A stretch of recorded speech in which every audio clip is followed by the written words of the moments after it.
Carta de Paulo aos Gálatas, capítulo 1. Eu, Paulo, com meus companheiros na fé, envio saudações às igrejas da Galácia.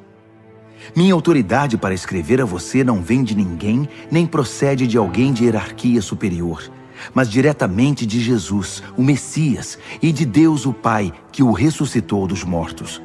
Fui convocado por Deus. Quero saudá-los com as belas palavras graça e paz. São belas, pois nos lembram como Jesus nos resgatou do mundo maligno em que vivemos quando se ofereceu em sacrifício por nossos pecados. A vontade de Deus é que experimentemos esse resgate. Glória a Deus para sempre. Amém. Não posso acreditar no que ouvi. Como podem ser tão inconstantes? Como resolvem abraçar outra mensagem? Vocês estão traindo aquele que os chamou para a graça de Cristo. E vocês sabem que não se trata de detalhes irrelevantes. É outra mensagem, completamente diferente. É mentira deslavada sobre Deus. Os responsáveis por essa agitação estão virando a mensagem de Cristo de pernas para o ar. Quero deixar bem claro, se algum de nós, até mesmo um anjo do céu, pregar uma mensagem diferente da verdadeira e original, seja amaldiçoado. Vou repetir, se alguém, não importa a reputação ou as credenciais que possua, pregar uma mensagem diferente da que vocês receberam no início, seja amaldiçoado. Acham que falo desse modo para manipular alguém? Ou para impressionar o próprio Deus? Ou para ganhar aplausos do povo? Se meu alvo fosse popularidade, eu não seria escravo de Cristo. Saibam que a mensagem que transmiti a vocês não é mero discurso motivacional. Eu não a recebi de nenhuma tradição, nem a aprendi em alguma escola. Eu a recebi diretamente de Deus e de Jesus Cristo. Estou certo de que vocês ouviram a história da minha vida quando eu vivia no judaísmo. Na época eu perseguia a Igreja de Deus. Meu objetivo era destruí-la. Ninguém me superava no apego às tradições dos nossos antepassados. Mas Deus tinha planos para a minha vida. Quando eu ainda estava no ventre da minha mãe, Ele me escolheu e me chamou por sua graça, cheia de generosidade. Por sua intervenção, revelou seu Filho a mim para que eu o anunciasse aos outros povos, os que não são judeus. Logo depois desse meu chamado, fui para a Arábia. Não consultei ninguém e não fui a Jerusalém me aconselhar com os que já eram apóstolos. Mais tarde, voltei a Damasco. 3 anos depois, fui a Jerusalém para conhecer Pedro e saber mais sobre a fé. Foram apenas 15 dias, mas que dias aqueles! Com exceção de Tiago, irmão do Senhor, não vi nenhum outro apóstolo. Diante de Deus, estou falando a pura verdade. Então comecei meu ministério nas regiões da Síria e da Cilícia. Mesmo depois de todo aquele tempo, eu ainda não era conhecido nas igrejas cristãs da Judéia.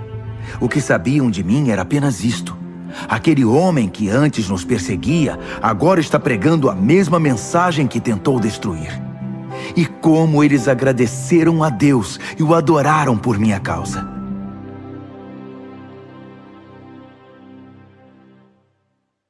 Gálatas, capítulo 2. 14 anos depois daquela primeira visita, Barnabé e eu subimos a Jerusalém e levamos Tito conosco.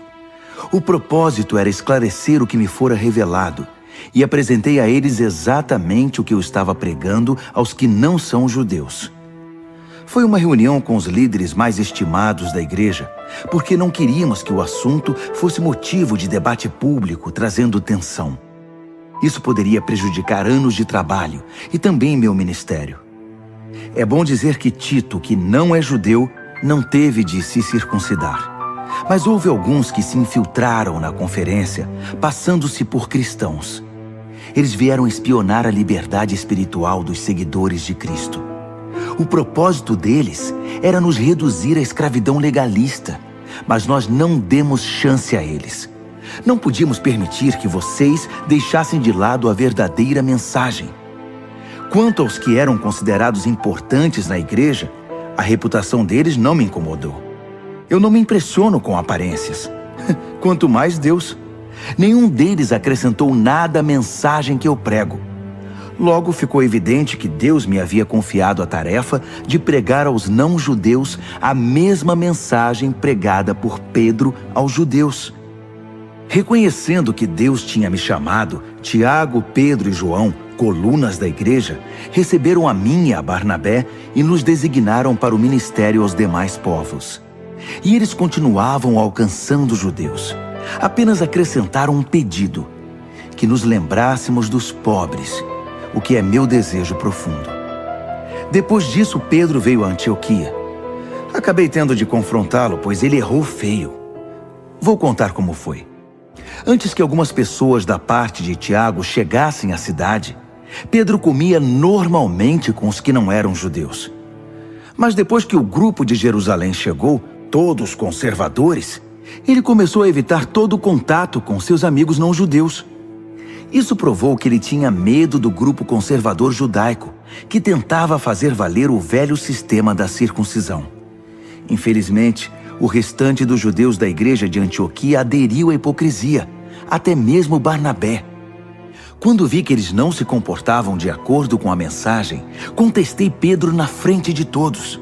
Se você, que é judeu, não segue as regras judaicas quando não está sendo observado pelos guardiões de Jerusalém, que direito tem de exigir que os não-judeus se adaptem aos costumes judaicos, só para causar boa impressão aos seus velhos amigos de Jerusalém?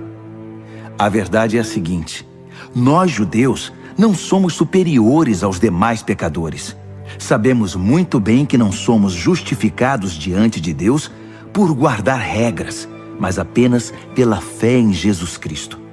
Como sabemos disso? Nós tentamos, e com o melhor sistema de regras do mundo. Sabendo que ninguém pode agradar a Deus por esforço próprio, cremos no Messias para sermos justificados por Deus. Isso nunca acontecerá por praticarmos o bem. Já perceberam que ainda não somos perfeitos? Grande novidade. Mas vendo que gente como eu, que creu em Cristo e foi justificado por Deus, não é perfeita, teriam vocês a ousadia de acusar Cristo de ser conivente com o pecado? Que acusação leviana! Se eu tentasse ser justo praticando o bem, estaria reconstruindo aquilo que destruí. Estaria agindo como um charlatão. Explico o que aconteceu comigo. Tentei guardar regras e me esforçar para agradar a Deus, mas isso não funcionou. Então desisti de ser um homem da lei para me tornar um homem de Deus. A vida de Cristo me mostrou como fazer isso e me deu capacidade de viver assim. Eu me identifico totalmente com Ele. De fato, fui crucificado com Cristo. Meu ego não ocupa mais o primeiro lugar. Pouco me importa parecer justo ou ter um bom conceito entre vocês. Não estou mais tentando impressionar Deus. Agora Cristo vive em mim. A vida que vivo não é minha, mas é vivida pela fé no Filho de Deus, que me amou e se entregou por mim. E eu não volto mais atrás. Não está claro que voltar para a velha religião de guardar regras e agradar os outros é abandonar a nova vida de relacionamento com Deus? Não posso desprezar a graça de Deus. Se é possível ter um relacionamento vivo com Deus apenas guardando regras, Cristo morreu em vão.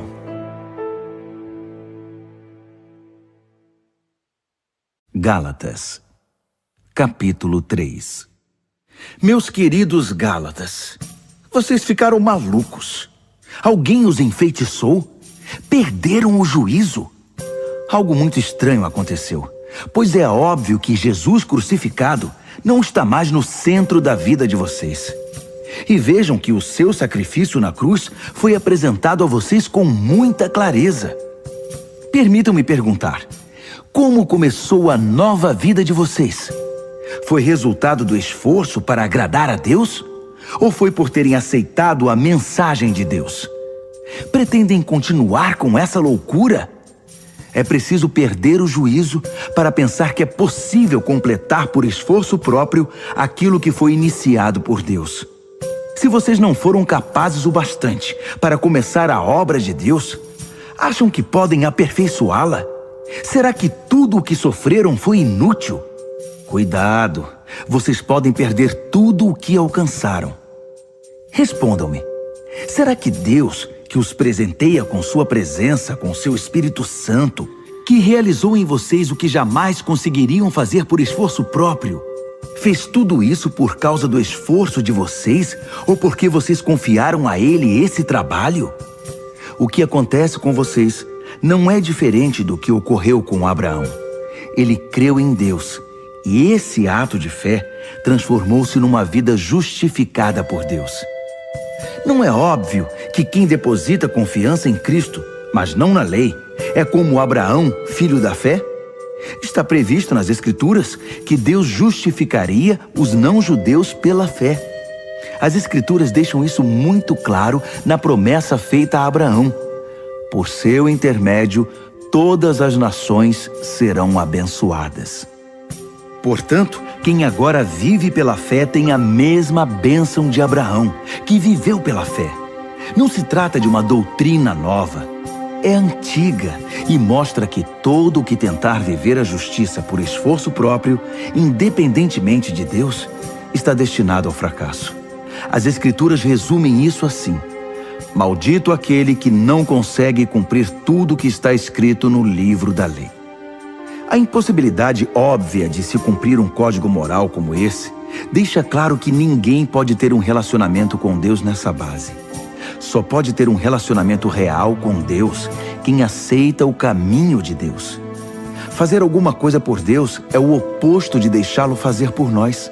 Abacuque disse tudo. Quem crê em Deus é justificado por Deus. E essa é a vida real.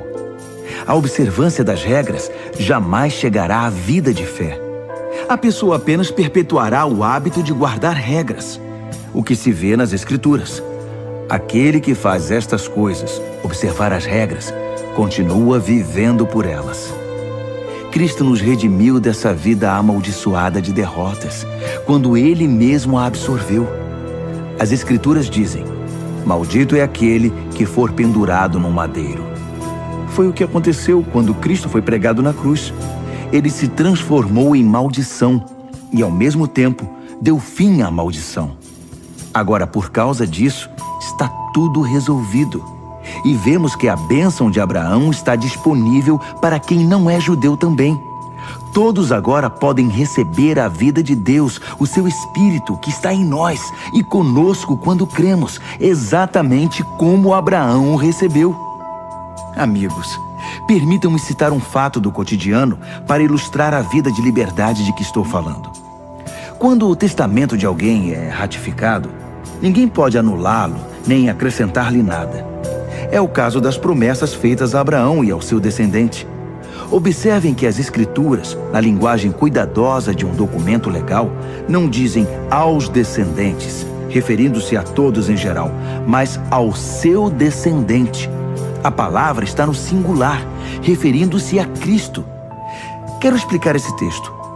Um testamento, mais tarde ratificado por Deus, não é anulado por um acréscimo anexado 430 anos mais tarde. A promessa contida no testamento não foi negada. O adendo, com suas instruções e regras, não diz respeito à herança prometida no testamento. Então, qual o objetivo desse adendo que chamamos lei? Foi um acréscimo às promessas originais contidas na aliança feita com Abraão. O propósito da lei era preservar um povo pecador na história da salvação até que Cristo, o descendente, viesse, herdando as promessas e concedendo-as também para nós. Evidentemente, a lei não foi dada num encontro direto com Deus, mas foi dada por anjos e por um mediador, Moisés. Se há um mediador, como havia no Sinai, então o povo não se relaciona diretamente com Deus, não é mesmo?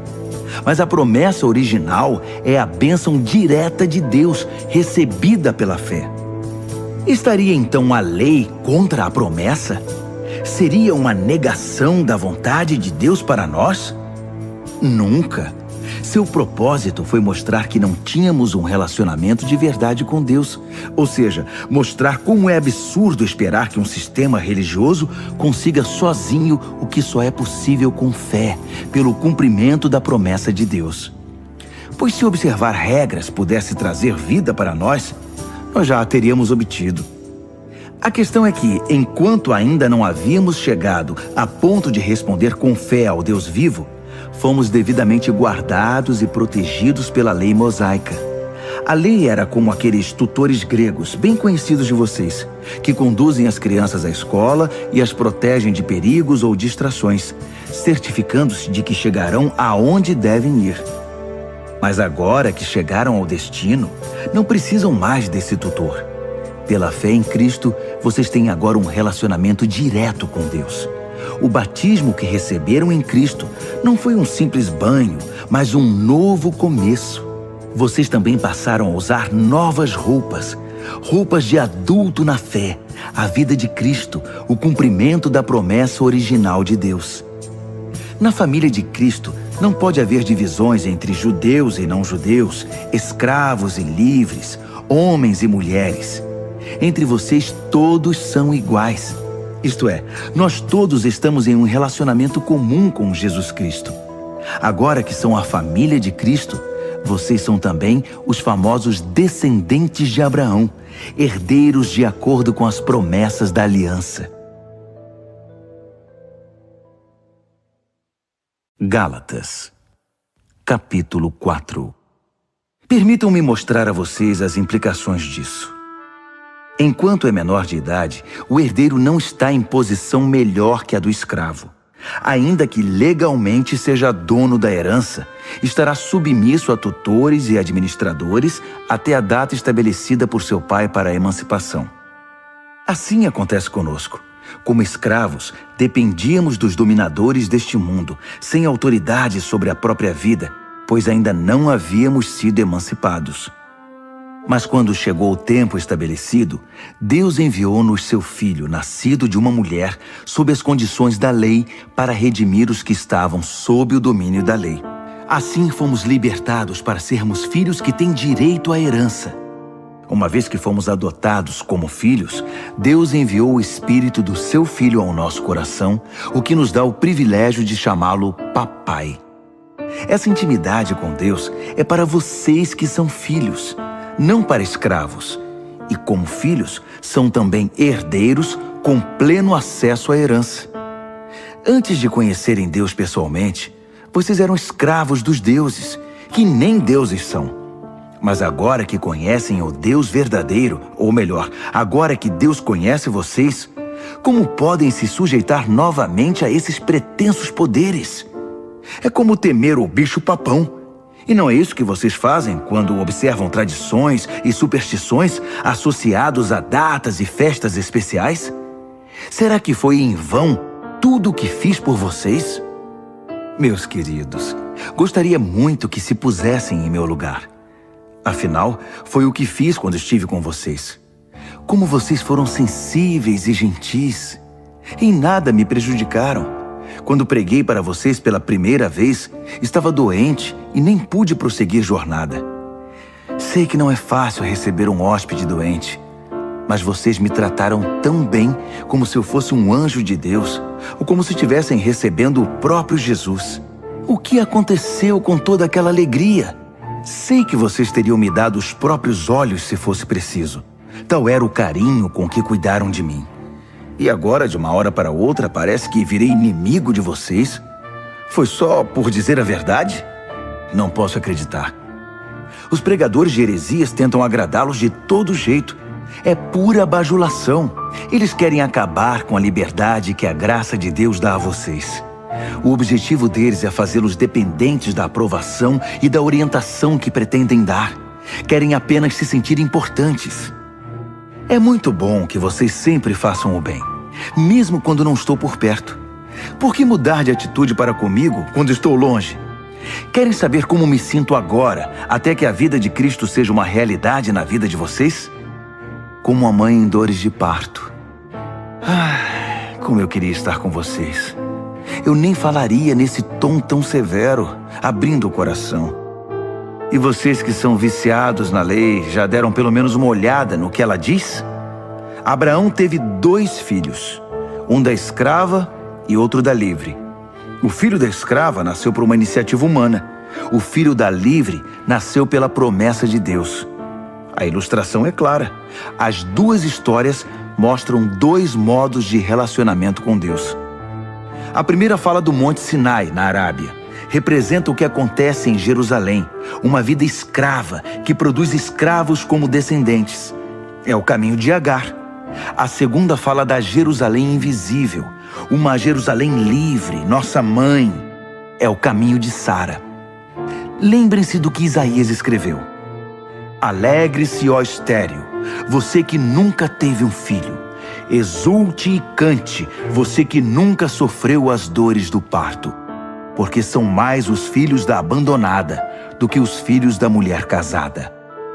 Não está claro, meus queridos, que como Isaque, vocês são filhos da promessa? Nos tempos passados, Ismael, o filho nascido por iniciativa humana, perseguiu Isaque, o filho da promessa pelo Espírito. Não é o que vemos agora? A perseguição promovida pelos hereges de Jerusalém segue o modelo antigo. Há um texto nas Escrituras que nos diz o que fazer. Expulse a escrava e seu filho, pois o filho escravo não será herdeiro com o filho livre. Não somos filhos da escravidão, mas sim da liberdade que vem do Espírito.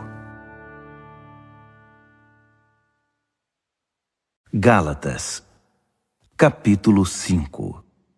Cristo nos libertou para viver uma vida livre. Permaneçam nessa liberdade. Nunca mais aceitem sujeitar-se a nenhum tipo de escravidão. Quero enfatizar o seguinte: no momento em que vocês se submetem à circuncisão ou a qualquer outro sistema de regras, o dom da liberdade que Cristo conquistou com sofrimento acaba desperdiçado. Repito, quem aceita o sistema da circuncisão troca a maravilhosa vida de liberdade em Cristo pelas obrigações da vida de escravo da lei. Creio que o que está acontecendo não era a intenção de vocês. Quem escolhe viver de acordo com seus planos religiosos, tentando ser justo, se desliga de Cristo e está fora da graça. Mas nós vivemos a expectativa de um relacionamento com o Espírito que satisfaz. Em Cristo, nem nossa religião mais criteriosa, nem a indiferença quanto a obrigações religiosas significam alguma coisa. O que importa é algo mais íntimo. A fé expressa em amor. Vocês estavam correndo muito bem. Quem os convenceu a se desviar do caminho da obediência? Por certo, não foi aquele que os convocou para a corrida. Por favor, não pensem que isso é insignificante. Basta um pouquinho de fermento para levedar uma grande quantidade de massa de pão. Lá no fundo, o Senhor me deu a certeza de que vocês não vão desistir. Mas aquele que está perturbando vocês, seja quem for, enfrentará o juízo divino.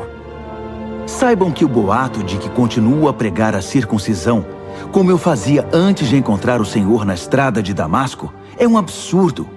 Por que então eu ainda seria perseguido? Se eu pregasse a velha mensagem, ninguém ficaria ofendido.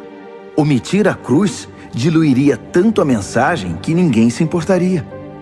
Quero saber por que esses agitadores tão obcecados pela circuncisão não se circundam totalmente. Poderiam se castrar. Não há dúvida que Deus chamou vocês para uma vida de liberdade. Mas não usem essa liberdade como desculpa para fazer o que bem entendem, pois assim acabarão destruindo-a. Em vez disso, usem a liberdade para servir o próximo com amor. É assim que vocês serão cada vez mais livres, pois o ensino da palavra de Deus resume-se numa única frase: ame o próximo como a você mesmo. Isso é que é liberdade. Se vocês vivem como cão e gato, vão acabar se destruindo. Querem perder a preciosa liberdade? Aqui vai meu conselho. Vivam nesta liberdade, motivados pelo Espírito de Deus. Só assim vencerão seus impulsos egoístas. Pois há em nós uma raiz de egoísmo que guerreia contra a liberdade do Espírito. Esta liberdade é incompatível com o egoísmo. São dois modos de vida opostos. Não dá para viver com os dois. Por que não escolhem o caminho do Espírito? Só por ele poderão fugir dos impulsos inconstantes de uma vida dominada pela lei. Todos conhecem o tipo de vida de uma pessoa que quer fazer o que bem entende. sexo barato e frequente, mas sem nenhum amor, vida emocional e mental detonada, busca frenética por felicidade e sem satisfação, deuses que não passam de peças decorativas, religião de espetáculo, solidão paranoica, competição selvagem, consumismo insaciável, temperamento descontrolado, incapacidade de amar e de ser amado, lares e vidas divididos, coração egoísta e insatisfação constante, costume de desprezar o próximo, vendo todos como rivais, vícios incontroláveis, tristes paródias de vida em comunidade.